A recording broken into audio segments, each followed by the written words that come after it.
What's up guys, this is Chris here, and today we're going to be making a little bit of a controversial video. Today I'm going to be going over why I think I might be done with 300 Blackout. Now before I talk about the reasons why I might be done with 300 Blackout, I might as well tell you the reasons why I started using 300 Blackout. My 300 Blackout journey has been long and vast. I have been using this caliber in one way or another for almost a decade now. I remember maybe 10 years ago or so, Travis Haley from Haley Strategic put out a video. You know, it's a big puff piece on 300 Blackout talking about how it's the next big caliber. You see that stuff every single year, and I'm not saying he's wrong. 300 Blackout definitely has its merits, which we'll get into, but it's one of those calibers that was meant to supplant the 5.56, and 5.56 for a variety of reasons is still here going strong today. Now the 300 Blackout is used for some of the same purposes as 5.56, but also not. It's a very versatile caliber, sort of the shotgun of the AR world, if you know what I mean. It can use sub and supersonic ammunition, which gives it a huge range of uses over standard rifle calibers. Now the 300 Blackout was adopted for a special purpose, and that is essentially to have a very quiet sentry gun. And what I mean by that is you have a gun that you can run subsonic ammunition that doesn't make a supersonic crack when it comes out of the barrel, and you can shoot very quietly while being reasonably effective. Then you can switch to supersonic ammo when you need to go loud. So let's say you need to pop a guy off a wall and you need it to be really quiet, you can use the subsonic ammunition, and then you can change it to supersonic before you kick in the door to that building and you have to go toe to toe with a bunch of dickheads. It's a good idea. It's great. You can have two guns in one, and the 300 Blackout probably does this better than any other caliber. There's a lot of other pros to the 300 Blackout as well, however. First off, they obviously suppress really well since they're meant to be suppressed, and on top of that, you can use very small suppressors by comparison to something like a 5.56, because you can usually run 9mm cans with a 300 Blackout subsonic. This is my Huxworks K right here, and this guy is almost twice the weight as the Omega 9K that I use for 300 Blackout. So 5.56, a little bit heavier on the muzzle, 300 Blackout a little bit lighter. Another advantage to 300 Blackout is that you can use shorter guns, because it's sort of like an AK instead of an AR. AR 5.56 being a very small bullet going very quickly. A lot of merits to that.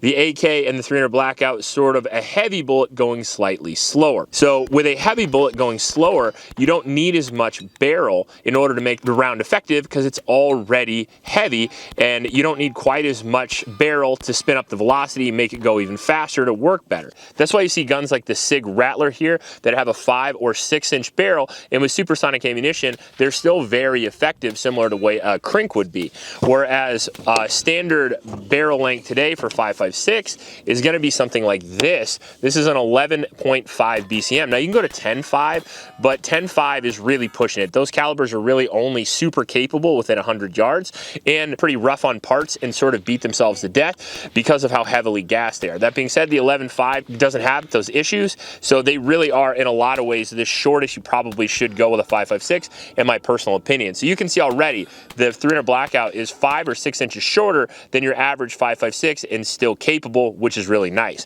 Now that being said, you should probably apples to apples probably compare the 9-inch 300 Blackout to the 11.5, just because the 9-inch is really what they find most effective as far as 300 Blackout. That being said, they are definitely still shorter, so you're going to get a shorter and smaller gun with 300 Blackout that has the ability to go sub or super. So basically you have a 45 ACP subsonic, and then you have a 7.62x39 supersonic in the same gun. So on paper, the 300 Blackout absolutely crushes the 5.56, at least in capability. But in reality, things are not always as they appear on paper. And there's a lot of issues with the 300 Blackout that I think a lot of the 300 Blackout fans don't really talk about. First up, power is an issue with the 300 Blackout subsonic. All right, 200 grain Winchester subsonic first.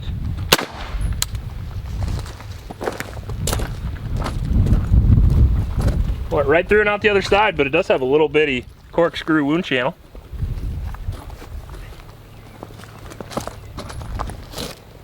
Now just cheap subsonic S&B, and we'll see if that makes any difference or whether it's really worth it to buy subsonic self-defense ammo. We shot through the same hole. Pretty much. They crisscrossed. I gotta stop shooting so good.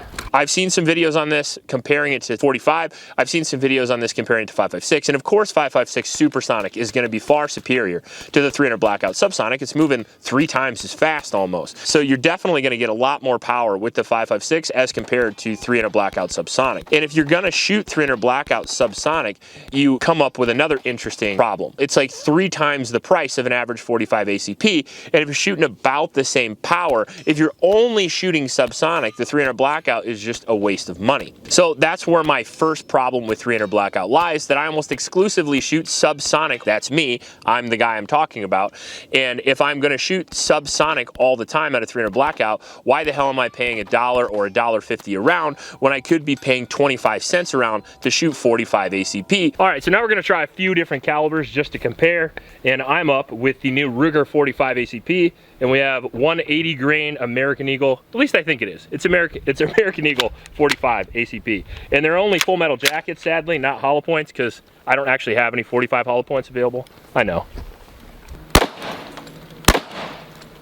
I just figured I'd put 2 off the side a little bit. I mean, that's legit for a full metal jacket. Look at the little pedals. That's not bad. That's not bad. The second thing is, if I want to shoot supersonic, why would I use a gun gassed for subsonic? See, that's the thing about 300 Blackout. You can actually use sub and super in the same gun, but very rarely do you have a gun that actually runs them both reliably, and you usually have to change the buffer springs or buffer weights or tune the gas system in order to run them both, when you might be better off with just 2 very reliable guns as opposed to 1 gun where maybe you're not even sure which setting you left it on. Sometimes you've shot super, sometimes you've shot sub, and you put a different magazine in, and all of a sudden when you shoot supers out of a gun that's meant for subs, it has tons of recoil and can be a little bit unreliable, whereas you shoot a gun that's meant for supers and you shoot subs in it, you're going to have a gun that is basically a single shot rifle. You might as well be better off with a bolt gun. Fail. Same thing. Didn't pick the round up off the mag. These are 300 Blackout mags.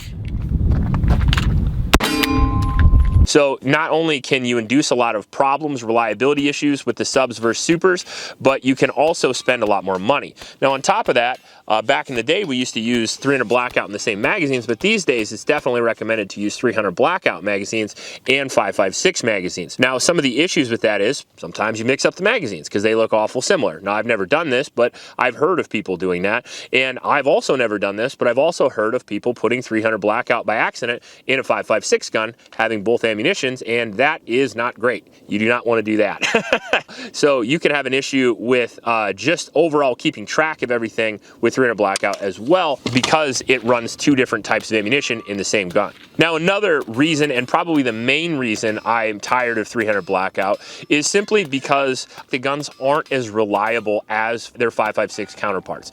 I've built 300 Blackout rifles, I bought cheap 300 Blackout rifles, I bought expensive 300 Blackout rifles, and I've never had one that's as reliable as a standard 7.62 AK or a standard 5.56 AR.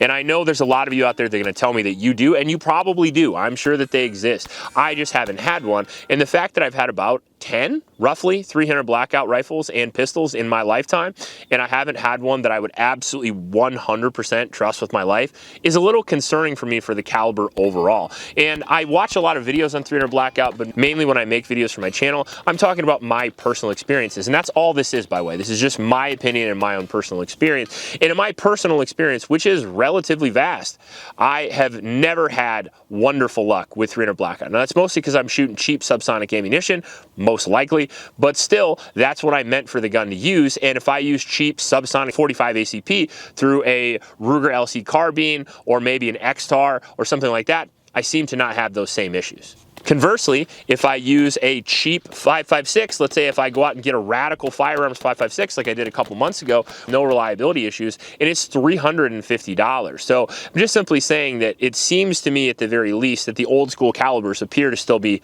more reliable. Now, another issue that I have with 300 Blackout is the pros, the main pros of the gun, the subsonic ammunition, and the fact that it's very small, at least it's very short by comparison to the 5.56. Those things I don't really take advantage of because I don't really need those things. So when I'm shooting suppressed for fun, I usually shoot 9mm, 147 grain, because it's even cheaper than 45. And if I want to step it up a little bit and have a little extra power with my subsonic, I just shoot 45 ACP, and these days, occasionally 8.6 Blackout, since it's double the power of 300 Blackout, and it still has that subsonic ammunition. So I don't really even shoot subsonic 300 Blackout much anymore because of A, the price, and B, I don't really have a need. And on top of that, as far as the lightweight, tiny little packages, other than a bag gun, which don't get me wrong, it makes a really good bag gun. If you could put supersonic 300 Blackout in this and fold this guy up, it's a very small, light, and capable PDW. That being said, I don't really need that either. I live in the country, and my truck gun is usually a 14.5 BCM, and my PDW is a Staccato CS. Now, the reason for that is simply because of how I live my life. I live my life basically in the middle of nowhere. I live 7 miles from the nearest town, and that town is not large. I also live in a state that has less people than a suburb of Chicago. So I don't really need something small and light that I can pack in a bag all the time. If I am concerned about something, I usually carry a 2011 or a larger handgun, and I'm not really the type of guy to tote around a bag gun. That being said, I do have a gun in my truck, but it's for the uses that I need it for, which is ranch rifle use. And to be honest with you, a 300 Blackout PDW doesn't really do ranch rifle use all that well. So I need at least a 14.5 5.56 or even something larger, a 308 system. Line of sight in Iowa can be 10 miles. So again, 300 Blackout bag gun is not something I really find myself needing every day, considering I'm not really ever in an urban area. And when I am, I usually have my carry pistol, which is my M&P Shield. On top of that, I'm a relatively good shot with a handgun. So as far as PDW use, I usually use handguns since I can engage pretty easily from 50 to 100 yards with any carry gun that I use. So for my own personal reasons, 300 Blackout just doesn't really ever get in my rotation unless I'm doing review guns, and I will continue to review 300 Blackout guns. But as far as it goes, I don't think I have any need for it in my own personal life anymore. With the introduction of 8.6 Blackout, something I can shoot at distance with and have a little power and be able to use effectively subsonic, that's great. But for most of my suppressor subsonic purposes, I'm basically just shooting for fun, in which case I use 45 or 9mm. And for every serious use in my life, I always use 5.56 or 308. I'm kind of an old school guy after all. I know 5.56 works. I have guns with thousands of rounds of 5.56 on them. And I guess that's kind of the final note, right? That I don't want to use a gun for home defense that I don't have 2,000 or 3,000 rounds through. And it's just easier to get 2,000 or 3,000 rounds through a 5.56 gun. It's cheaper, it's lighter recoil, and it's still just as effective. We've done ballistics gel tests on supersonic 300 Blackout versus supersonic 5.56, and they're very, very similar in damage. Shot placement obviously trumps all that, but 5.56, in my personal opinion, is easier to get shot placement on, does the same amount of damage, and has slightly faster follow-up shots, so I just don't really see a purpose for it in my own personal life. All right, now we're gonna compare it to the SIG 77 Hollow Point 5.56. I assume this is probably gonna be quite a bit better than anything we've tried. More dramatic, I bet.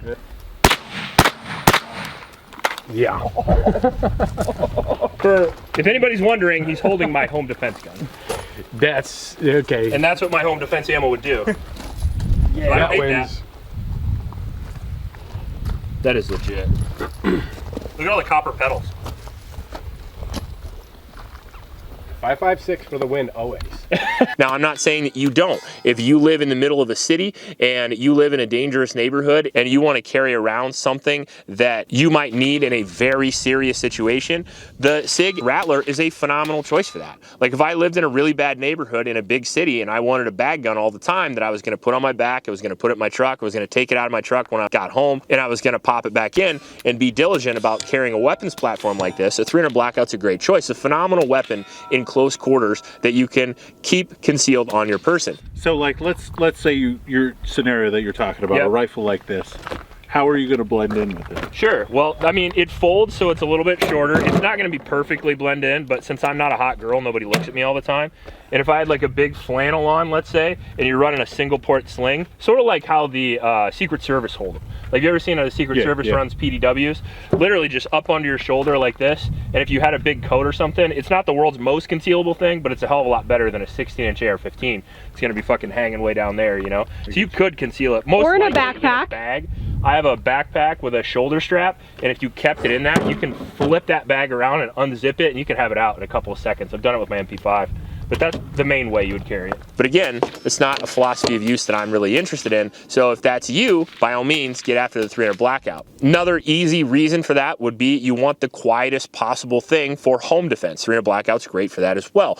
You get a 9-inch 300 Blackout BCM, it's going to be extremely reliable, and you're going to have a very quiet platform, especially if you have kids in the house. That being said, it's going to do about half the damage as a supersonic 5.56 that I can also suppress and make relatively quiet, at least quiet enough to where I won't be blowing my eardrums out when I shoot it indoors. Now, this gun here is actually the inspiration for the video. Longtime viewers will know this was my 300 Blackout 9-inch BCM for a while. And I decided, and this was again the inspiration for the video, that I was kind of tired of it. I was using this as my home defense gun in conjunction with a BCM 11.5, and I wanted to have caliber simplicity. I didn't want to have two calibers up there for me to worry about. I used to use this one again for the same purpose as everybody else using a 300 Blackout. I used to use it for subsonic, so I could use it for critters and all kinds of stuff around the house. And then I would switch it to supersonic and put a supersonic magazine in there for home defense, and I would just use it as a home defense rifle as well. The downside was I noticed I never really trained with the gun because the recoil on the 300 Blackout Supersonic was not as pleasant as something like a 5.56 or the subsonic. So when I did shoot it, I would always shoot it with subsonic ammunition and occasionally with supersonic just to test it out, but I just didn't like my performance with the rifle by comparison to 5.56. I shoot 5.56 faster and I just feel more comfortable with it overall. So instead of having a gun just sitting up there I wasn't using, it wasn't training with, I decided just to convert it to a 5.56, and I used the exact same rail. I just took out the 300 Blackout bolt and the barrel and replaced the bolt with a JP, and I replaced the barrel with a Geisley 10.3. So I only added really 1 inch of barrel length, and now I have a 5.56 that suppresses super well and is good to go for every purpose that I need it for. And I only gained 1 inch in length, which is not really an issue for me. Moving in and out of structures like a Navy SEAL is not something I really do, so I'm not too worried about it. So overall, I guess the point I'm trying to make in the title of the video is that I'm done with 300 Blackout, but that doesn't mean you have to be. You just have to weigh the pros and the cons and decide whether or not it's right for you. And maybe it's right for you, but I don't think it's right for me, at least not anymore with the options that we have today and the experience that I've had over the last decade. If you like this video, please like and subscribe. Please help out your local homeless shelters and remember to recycle. I'll check you later.